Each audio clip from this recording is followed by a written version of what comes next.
Hey everyone, welcome to the Wayne O'Toole Show. This would be episode 4, if I'm remembering correctly, but I don't remember very well these days. But today we have a couple of guests on. Our first guest is Scott Sharplin from Cape Breton Extinction Rebellion, and he's an environmental activist and along with other things. Then we're going to be introducing 2 new shows and the host of each. The first is Ann Edwards, and she's going to have a show discussing mental health issues and all things surrounding. And then our last guest is going to have a show called, oh God, I'm so bad at this, Late Night with Steve, I think it is. Well, I don't really know what Steve's going to talk about. We're going to talk to Steve tonight to find out. So yeah, let's bring out Scott to start.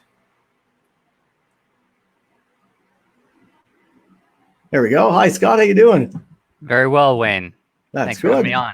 Yeah, I'm glad we get you on the show tonight because I've been following you online. I follow Extinction Rebellion. I follow quite a few groups, and the Cape Breton Extinction Rebellion seems to be going pretty well, eh? We haven't saved the planet yet, but we're doing what we can. Oh, for sure, right? For sure. So, what? Tell for the viewership that may not know what Extinction Rebellion stands for. Maybe give us a quick little rundown. Of course. We are a decentralized worldwide movement. That means there's no hierarchy, there's nobody in charge, although it started in the UK. It spread very rapidly around the world. So we've got chapters throughout Canada and other countries. And the demands of the Extinction Rebellion are pretty simple. We want governments and the media to tell the truth about the climate crisis. We want governments to act now to reduce carbon emissions by at least 50% by 2030. And we'd also demand that we move beyond politics because we recognize that an awful lot of politicians, not just in Canada, but elsewhere as well, are tied too closely to the fossil fuel industry to be able to affect real change. So we're asking for a citizens' assembly that can oversee those changes. So those are our 3 main demands. We also adhere to a number of principles and values, like the decentralized structure that I mentioned before. But we're designed to be as inclusive as possible because climate collapse affects everybody on Earth, every human being and every member of every other species for that matter.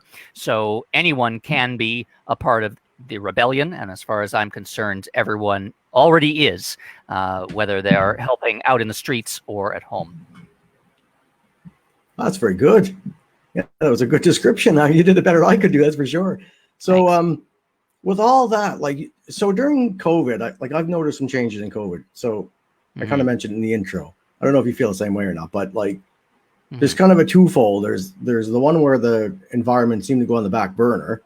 But then the other, you see people waking up. You want to talk about cosmo localization and stuff. There's people talking about that everywhere. So I think there's sort of, I'm hoping we can kind of merge the two together, but yeah. Almost as soon as the pandemic began, or rather as soon as lockdowns began and the restrictions began, activists in Extinction Rebellion and elsewhere were comparing the need for government action to help prevent the spread of the coronavirus to the need for government action on climate. And in many respects, they really are the same demands. In order to affect that transition, to get ourselves down to a tolerable level of carbon emissions. And I should clarify here, I'm not just talking about making the earth cleaner. I'm not talking about less pollution. I'm not even necessarily talking about the extinction of other species, although those are all major factors and major concerns. I am talking about the extinction of the human species, that we're literally pushing ourselves to the brink of extinction. And if we don't act now and very fast, then we're very likely looking at social collapse within the next 30 to 50 years, and then potentially the collapse of the human species by the end of the century. I'm not just pulling those numbers out of my butt. They come from a a consensus of experts on climate and on social breakdown. They are based very strongly in science. So when we are asking the government or demanding that the government take action, a lot of the things we're demanding are very similar to the things the governments in Canada and elsewhere immediately snapped their fingers and said, we need to do this to stop the spread of COVID. Right. We need people to travel less. We need people to stop flying to other countries. Now, obviously, that stops the spread of the virus on an international level. It also stops climate breakdown. Well, it doesn't stop it on its own, but flying, air travel, is a huge source of carbon emissions, right? So that's the demand that we're making in that case. And the fact that the government can snap their fingers and say, okay, let's just shut those borders. Let's just shut down air travel. It's very encouraging in some respects, because it means that that sort of rapid change can happen. It is possible.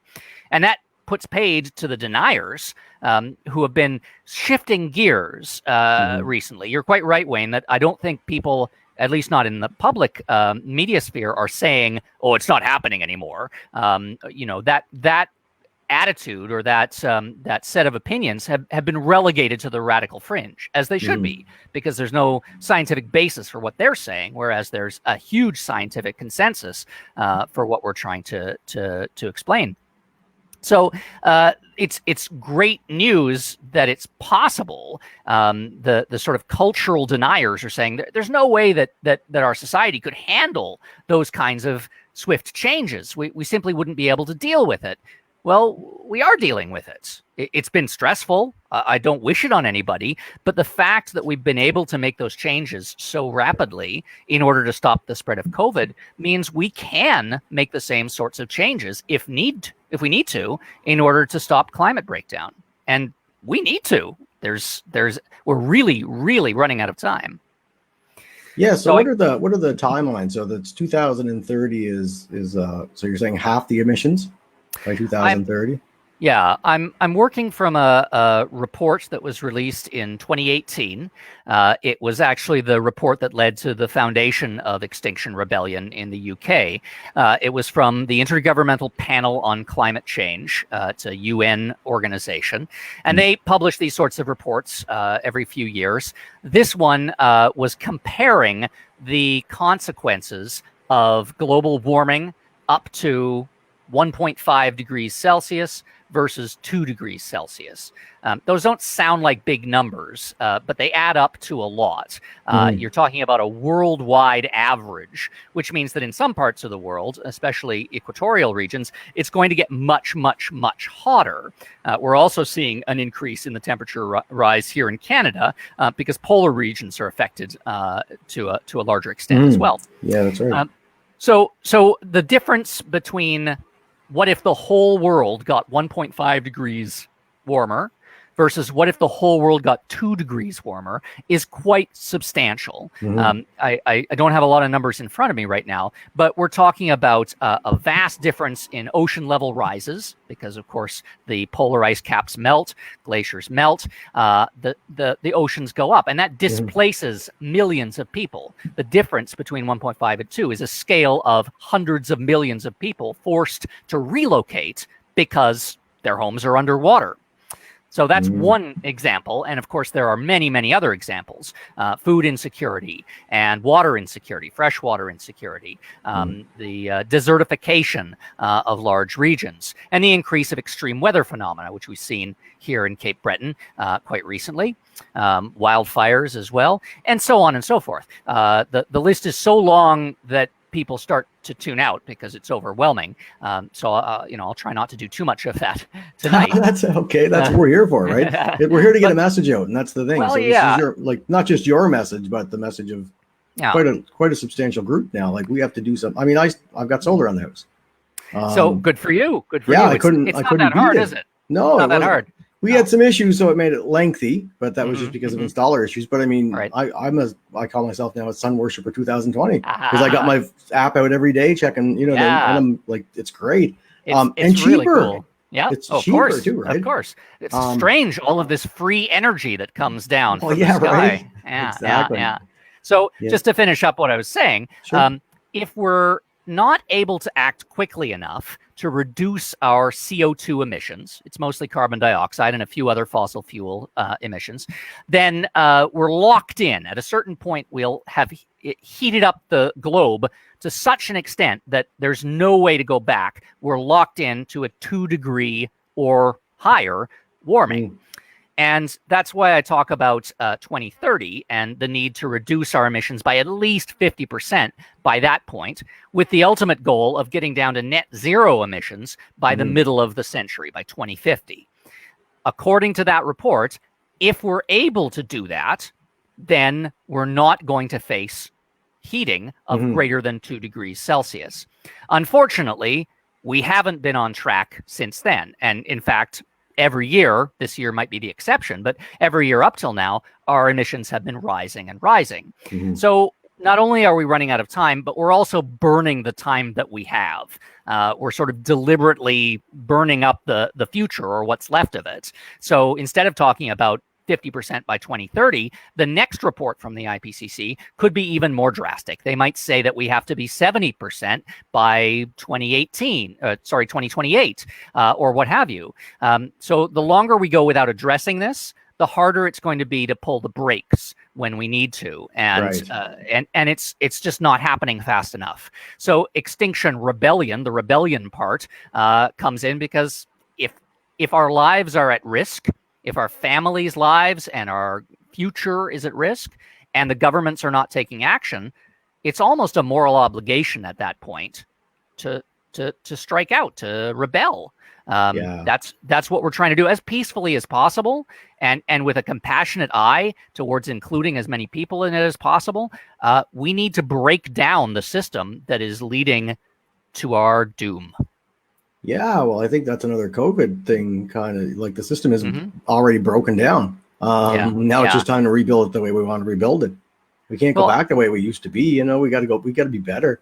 We're better as humans than this, right? Like, I would love to believe that we are. I look for proof every day, and some days I find it. Yeah, true enough. The other interesting thing about COVID, the COVID connection, is that we now believe that the virus spread to humans in live animal exchanges in Wuhan, in China. So that's where poachers will collect animals. In this case, it was bats and pangolins. And by putting them all in these enclosed quarters, and they're terrible places, filthy and disease-ridden, those viruses have a chance to spread from species to species in ways that they would not do in the wild. So one of the many, many aspects of climate collapse is that as we reduce natural habitats, as we clear cut rainforests to make room for agriculture and animal agriculture, we are forcing these animals into situations where they're not supposed to exist. And so we will see more viruses like COVID-19 the more we continue on that path. Even if we outlawed poaching, there's still going to be more risk because of the amount of natural habitat that we're raising, that we're destroying every year. So if we don't like this, if we don't like being in quarantine, we're really going to hate it in 10 or 20 or 30 years' time, when climate collapse has made it that much harder to live, has made food and water security huge problems throughout the world, and we're still going to be producing these viruses. We've got these virus mills that we're creating to put ourselves at danger. So there are hard scientific connections between what we're experiencing around the world right now and what Extinction Rebellion is trying to agitate for. Yeah, for sure. Right. For sure. Yeah. There's so many connections to the environment. People don't realize, like, I read an article. I wish I had wrote it down, but it had the impacts of mental health on people who don't get to enjoy the environment, like go and hug a tree and walk in the grass with no, you know what I mean? There's a big positive. We're meant to be in a natural environment, and we're kind of in a synthetics world, right? And we've got to fix that. We use the term environment as a binary, as in the environment is something out there, and we, the majority of the population of Earth now being urbanized, we're outside of the environment. But that's not true. the environment is everywhere, and we're a Mm. part of it. Whether you're living in the heart of New York City or out in, on the Myra, it's going to be affecting everyone, how we affect nature, Yeah, how we that's right. transform that. So I think that's one of the obstacles, the sort of mental blocks that we have to overcome as humans, is to stop thinking about the environment as something that we can manipulate, something that we can choose to save or not, and start thinking of it as something that we're living in, that we're breathing, and that we're taking into ourselves and contributing to in the way that we live. Oh, for sure. Yeah. And I like your idea, like I said, again, on localization, because that's one of the things we're really working towards. There's quite a few people now interested in starting, whether it's a not-for-profit cooperative or whatever it is, right? We're just interested in starting with container terminals with solar on them. You know what I mean? And use it as like people can buy shares into it. It's everybody gets a share. If you can't afford it, you get it for free. You know what I mean? So then we can start regenerating. Because food, I worry about food. People don't realize we have the last report I read on Cape Breton Island, we have 4 to 7 days worth of supplies. Sure. So if our supply chain gets shut down, I'd say on day 2, you're going to see fights in the grocery store. That's right. Because that's what's going to happen. People are going to think, if I don't I've got to eat, right? I've got to feed my kids. And you don't realize, people have realized like the impacts of not having food like available here for season. Yeah, sure. Exactly. And that's why the local food movement is so important, and people need to support it as much as they can, or start your own garden as well. You're right. It would not take long at all if those supply lines. I don't know if you remember. I think it was 2007. There was an oil tanker that came in a few days late to the harbor here in Cape Breton, and as a result, gas stations started to run out of gasoline. I do remember that. Yeah. Yeah. That was one tanker that was a few days late. Whereas you think about the amount of transportation that goes into supplying us with fuel and with food, if those supply lines are disrupted for any number of reasons, extreme weather events or international conflicts, there can be all kinds of reasons why they stop coming in. And it's not just a momentary inconvenience for people in Cape Breton and many, many other parts of the world. It's a threat. It's an existential threat. So again, people think of it in terms of saving nature as something that's separate from themselves. But it is us. It is ourselves. It's looking for ways to integrate ourselves with the natural world, so that we're not at risk, so that we're not vulnerable, because we're so much more vulnerable than we think we are, as COVID demonstrates. Yeah, that's right, for sure. We're not invincible. Yeah. I'd like localization too, because I know there's a big proponent of people that used to fight against it. For some reason, I don't know why. I guess food's more expensive or whatever it was, whatever the excuses are, right? But they also forget, like, you localize we won't need to worry about our unemployment rate being 16.8% anymore, because all the jobs are here. You're growing your food and installing the solar and start producing things. We've got 3D printers, Right. We could be doing so much here on our own that like we'd have pretty much work for and not just us, we draw people here.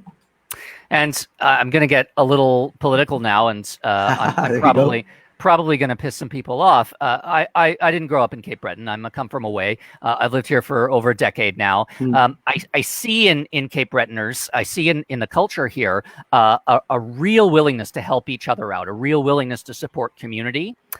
But at the same time, because of your long history of big industries, coal and steel coming in, there's a sense of dependence on the man, a sense of dependence on the government, a sense of dependence on something else beyond ourselves. So I think there's an ideology in here, and it's not unique to Cape Breton by any means, but I think especially here, over many generations, people have internalized the idea that we can't rely on ourselves, that we can't depend on ourselves for survival.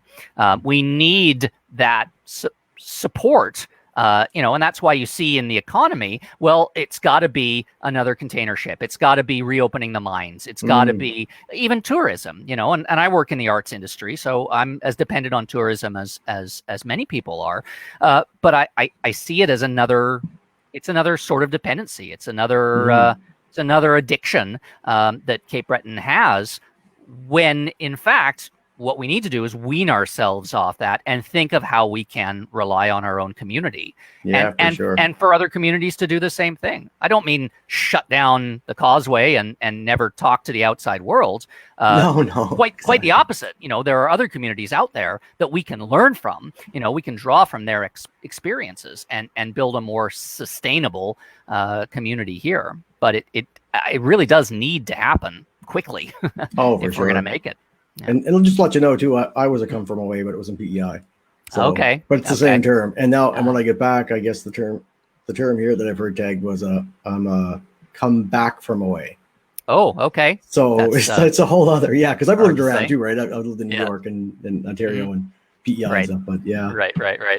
But it is, we have a tight knit community, but I think there's a big enough part of this community from what I see now anyway, that wants to change to localization and understands now that, we like Walmart, is not going to ever pay its employees $19 an hour.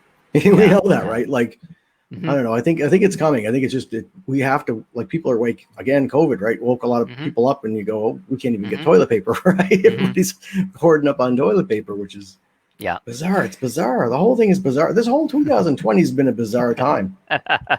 January was okay. February was all right, I guess. But then after March, everything went kind of wonky. Well, January, it was on the other side of the globe. Australia was on fire for most of January. So you're right. It's been a pretty surreal 6 months, and it feels like a lot longer in many respects. But I think what you say about Walmart is an extension of that. We feel that there are sort of necessary evils in our life, in our society. I don't really want to shop at Walmart. I'd rather support the local guy, but it's so much cheaper. Right. And of course, the reason it's cheaper is because A, they don't pay their employees as much or as well, and B, the materials that they import and sell at Walmart are made by wage slaves. They're made in third world countries in appalling conditions. We try our best not to think about that, but it's the truth. So those necessary evils, well, I put necessary in quotes because we've convinced ourselves, or we've been persuaded that they're necessary. They're not necessary at all. 100 years ago, they didn't exist. Even 50 years ago, Walmarts were not a thing. There were locally owned department stores, or at most maybe a Hudson's Bay, that was nationally owned. Zellers, I think Zellers was the big one here. So, well, there you go. Yeah. And even in the time that I've been here, we've gone from Zellers to Target, and then to dollar stores. Right. Like that's what's left. I can't shop in dollar stores. It nauseates me to think of all of this disposable plastic crap that's being created on the far side of the world. You use fossil fuels to produce it. You barely pay people anything to produce it. Then you ship it from one side of the world to the other. That takes a huge amount of fossil fuels. People buy it. They use it once. They throw it in the dump. And that cycle, without thinking about it, it's not sustainable. It can't go on forever. No, that's right. That's for sure. I think we're already at that point with the plastics. I mean, our oceans are full of plastic, right? They've taken the photos you see online and stuff now. It's crazy. Like, we have to clean that up. Like, we can't leave it anymore. Our bodies are full of plastic. Well, that's right? it too. We got microplastic inside us. I remember reading that if you took all of the microplastic inside an adult human, put it all together, you've got yourself a credit card. Like that's that much but it doesn't give you money though, right? Floating around, it does not. It gives you cancer. Yeah. So it's so ubiquitous. It's so common that we don't see it. We don't see the forest for the trees. And little things like the plastic bag ban, or the national ban on plastics. Those are good steps, but I don't think we should delude ourselves into thinking that that's enough, because if you still drive to the grocery store with your reusable plastic bags, you're still part of the problem. We're still burning fossil fuels. We still got to find a way to live, a system that will allow us to live, maybe not as with as much luxury as we're accustomed to, but to live safely and comfortably without burning that much oil, without burning, because even if it weren't destroying the planets, and it is, we're going to run out. Before the end of the century, we're going to run out. And then what do we do? If we haven't created some alternative system, if we haven't gone solar, if we haven't switched to wind, etc., then we're screwed at that point. So yeah, that's right. Why wait to confront that? Why not do it now? So what were you thinking? Like, I always wonder, like, how do we wake people up? How do, like, I know we're doing a show, which is good because it kind of, but then there's going to be the I guarantee you there's going to be somewhere in the comments, well, that's not right. And, we can't live without oil. And you know what I mean? And then, I don't know, everything kind of goes south, right? It's like you start a good conversation, you tell people the facts, it's science because you've read it all. I've read most of it too, a big deal of it. You know what I mean? Yep. We don't need to survive, or we don't need any of that stuff to survive. It's not essential. Yeah. Yeah. The plastics we have to do something with, though, but I think we can, in some way, we could probably, I know they're using the shreds now and putting them through 3D printers for long-term use, but at some point, though, we even have to stop like producing new stuff, like maybe reuse and then stop producing and then... Or become very, very selective about the types of materials that we produce with those plastics, because I fully recognize that there are, especially medical uses. Pacemaker is a good example of that. The modern medical technology doesn't work without the use of certain things, including plastics. But if we burn up all of our fossil fuels in our SUVs and our RVs driving around the country or flying around in airplanes, and we don't have enough for pacemakers, that in and of itself is a failure, right? Well, that's right. We owe it ourselves better. So how do you wake people up? That's the core question, and that's right. It's funny because when Extinction Rebellion began, it was definitely about popular movement building to some extent. It still is, but at a certain point, and fairly early on, the studies of social change revealed that you don't need a majority of a population on your side or marching in the streets in order to affect social change. What you need is a surprisingly low number. You need 3.5% of a population out there marching in the streets in order to make that change occur, right? And if you look back at activist movements over the last 200 years, you'll see that number coming up, or that average coming up a lot. The civil rights movements and the gay rights movements and so on. It's not 51% of the population taking to the streets. It's a very small number, but once you hit that number, once you get to that level, then it creates this kind of shockwave and governments start taking action. You're seeing that now in the United States with Black Lives Matter. Unfortunately, Canada also has major racist issues, and they haven't taken government action yet. But that's another radio show, other podcast. Yeah, that's right. So XR, Extinction Rebellion, says, well, all right, so if all we need is 3.5%, then we need to reach out to the sorts of people who are willing or able to put themselves out there, to put themselves on the line.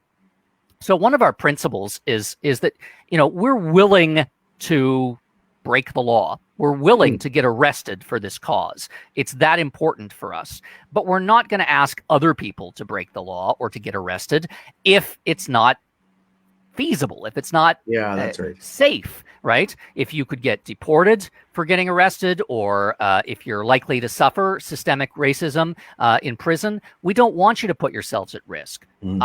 I am a white male cis straight dude. I can get arrested and with relative impunity. I'm in a position in my life at this age where it's not going to destroy my life to get arrested for protesting, to get arrested for spray painting on a building or something like that. So one thing that XR does is try to categorize its members into, well, what are you capable of doing? How arrestable are you? How arrestable? That's really interesting. How arrestable do you, or even how arrestable do you feel today? In this particular protest. Now, I don't know, Wayne, if you remember last October, there was a series of actions across Canada. Yes, we called it Bridge Out. And the closest here in Cape Breton would have been Halifax, where the McDonald Bridge was blocked by a small number of protesters, about 50 people. And that same action, that same type of action, occurred in major cities across Canada. Right. In Vancouver, they blocked a bridge for 12 hours. In Edmonton, they blocked a bridge for an hour and a half. And in many cases, those resulted in arrests because it's against the law to just walk into traffic and link arms. Traffic is more important in this legal system than environmental security. So we acknowledge that, and when we walk out there and when we have interactions with the authorities, we're very upfront about the fact that we know we're breaking the law. We wish we didn't have to, but at this point, we don't see another choice. We've tried everything else, Wayne. Yeah, we've tried petitions. Greenpeace has been doing crazy stunts for 50 years. Yeah. It hasn't been changing. It's been getting worse. So XR is a sort of almost last gasp response to that, going, well, all right, if we've tried all of these peaceful, polite things, if we've tried protesting by the side of the road and it still doesn't accomplish anything, let's go out into the road. Let's really disrupt. Let's disrupt the economy. Let's disrupt people. And some people very, very, very angry about tree huggers blocking traffic. Threats of violence, threats to run you over, all that sort of stuff we have to deal with. So there are lots of the word sacrifice implies that we're kind of martyring ourselves, but there's lots that we have to give up or acknowledge that we might give up in order to get that message across. But if the question is, how do you wake people up? Honestly, the only way to do it at this point is to disrupt, is to break their routine, and in some cases, literally break that routine of trying to get to work, literally break the routine of trying to make a buck. Not for long enough that anybody starves, but for long enough that people start talking about it, that people start to move forward in that conversation. And even if the result is ordinary citizens that go to the government, or even billionaires who go to the government and say, well, you just give these jerks what they want. Like, make some reforms. Come on.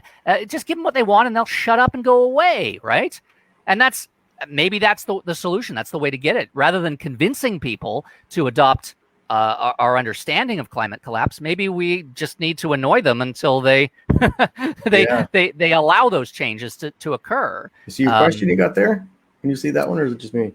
Yeah, I'll read it out. What if the weather is being tampered with by hierarchy or the powers that be via geoengineering and blaming us peasants that we're causing it because of overpopulation?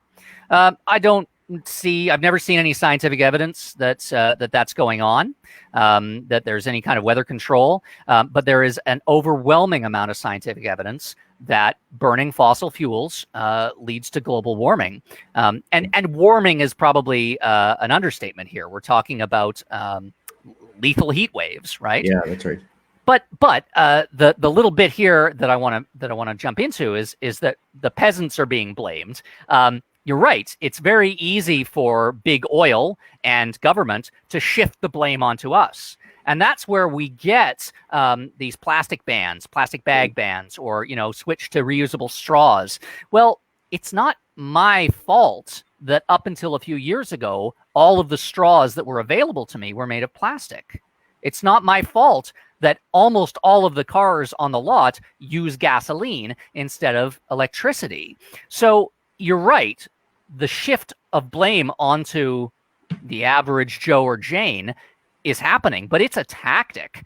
We're not the ones at fault. Right. We're part of a system that's being sustained by very rich people who are profiting off the extraction and consumption of fossil fuels. So I don't think that there's a lot of conspiracy talk that kind of overlaps with climate activism, but I usually respond by saying I don't think there is a conspiracy, because I think the truth is right out in front of us. We can see what's happening when those corporations, Shell and BP and so on, Exxon, when they tell us that we're at fault, or when they tell us that they need to keep drilling for oil because our jobs depend on it. Like, it's all very much on the surface when you know what to look for. Yeah, for sure. That was a good one. That was a question. I didn't expect one of those today. So, but I knew there's going to be one coming, obviously, right? Because a lot of people, I mean, The other thing about Cape Breton, I know you probably know this, is we are heavily dependent job-wise on the oil patch, right? So people get real sensitive when it comes to, like, oh, my job is going to be gone, my job is going to be gone. But what they don't realize, though, is if you act now, then there's going to be a whole brand new set of jobs you can go into that you don't maybe not have to fly in and out of Fort Mac every day, right?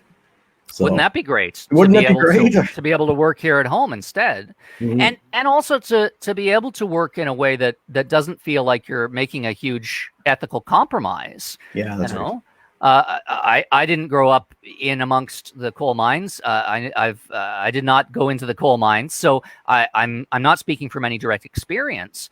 But I can only imagine and try to empathize with people who they felt they had to work in an incredibly dangerous industry and poison themselves, poison their lungs in order to provide for their family.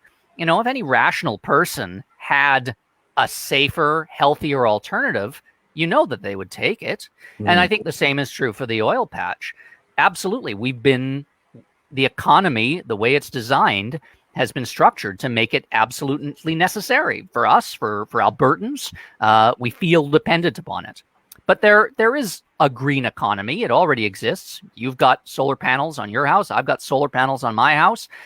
We can learn how to make solar panels, and we can sell them to other people in Cape Breton, and then nobody has to go anywhere. Well, that's it. Circular regenerative economy, right? That's right. I know people don't know quite what that is yet. A lot of people do. That's something we're going to be talking about, I think, more, like a lot. I hope so. Yeah, maybe from an educational deal, because the system makes such sense and it's so simple, right? It's like it's not something that you'd have to spend, especially me as a generalist. I don't have to spend weeks and weeks and weeks studying this to understand that it works. You go, oh wow, like I used to do this in the 80s when my grandfather had a farm in the backyard and he butchered his own bulls, and you know what I mean? There was a whole because he lost his leg in the pit. That's what happens. See, in the pit, he lost it. I think he was 40, around 40, and his compensation was $26 a month. Right, so he had no choice. He started to farm and live off the land and have his own animals. That was the way it was, right? Yeah, and there was a lot more of that around there. But I mean, I know people like my age or older will understand. Like we used to be able to go. You could go to the butcher downtown, and that was coming from a farm that was just down the. You know what I mean? It wasn't. Yeah. That was only in the 80s. Like that wasn't that long ago. Yeah.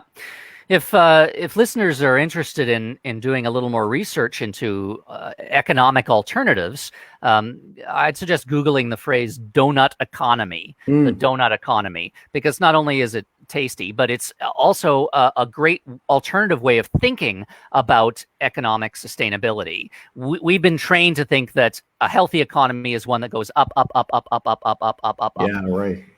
But a donut economy is circular, and it acknowledges that you can't extend growth beyond a certain point without accepting that you need to tend for other things. Right. It's very logical when you step back and think about it. If you've got a lake full of fresh water and you bottle up all that water and sell it, and then the lake is dry, you can't keep selling water. You've got to find something else to sell. So if you find a way to tap into a circular economy, then you're not only selling the water, but you're also making money by recycling the bottles that come back to you. Right. And so you look for ways to get that circle closed rather than just looking at it as a straight line. That kind of growth is not sustainable. We're already seeing it collapse. Well, that's the wealth gap. People wonder why there's a wealth gap, and that's why. Right? I mean, we're at the end of this phase of capitalism. This phase of capitalism is dying fast because all the wealth is in the hands of. I mean, Jeff Bezos just made $30 billion from COVID. Extra money, who needs $30 billion? Like. That's right. Nobody does. No. But it's the same mentality, right? Just taken to an individual extreme. Yeah. Exactly. If billionaires were against the law, then an awful lot of this would change. Oh, for sure.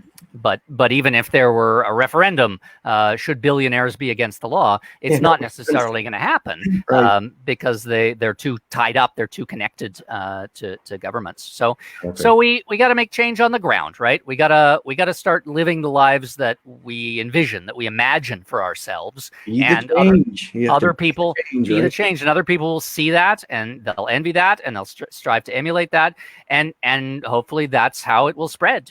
Yeah, for sure. Well, people don't understand. Like, we started about here at the house because my house. I bought this house in late 2000, December 2012, Okay. for 26,500, which Mhm. was incredible buy. I mean, it was not. It did need work. We touched it up over the years or whatever, but put the solar on and stuff this year.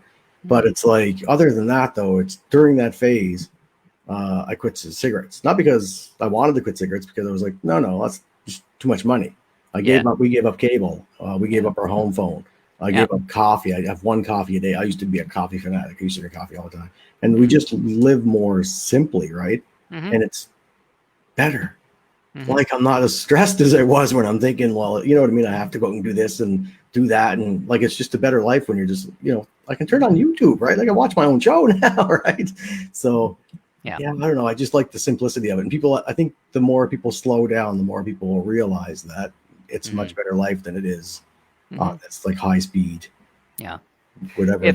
If we learn anything from COVID or from 2020, let's hope that we learn that it's okay to do less, that it can feel just as good to slow down. Right. In this case, because we've kind of been forced to, but also if we choose to do so, if we choose to. Right.